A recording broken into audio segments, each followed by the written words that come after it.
The Low Pay Commission, the LPC, has published its recommendations in respect of the national minimum wage, recommending that the national minimum wage for adults, those aged 21 and above, be increased by 3% from £6.50 to £6.70 per hour.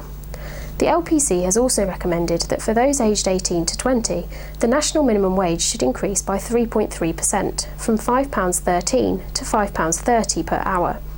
There has also been an increase recommended for 16 to 17-year-olds of 2.2%, from £3.79 to £3.87 per hour.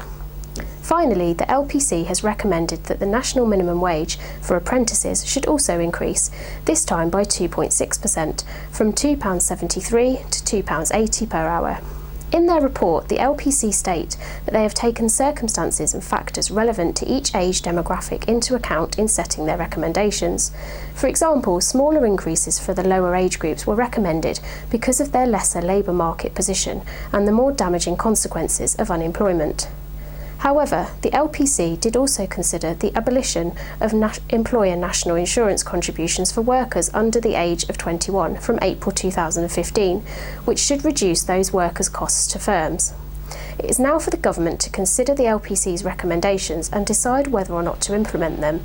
Such recommendations are always going to divide opinion. On the one hand, the increase will likely be welcomed by workers and those who support workers' rights, although some will argue the LPC's suggested increases have not gone far enough, while businesses, and in particular new startups and smaller enterprises, still feeling the effects of the recession and low inflation on their business, are unlikely to welcome the effect these suggested pay increases are going to have on their profit margins.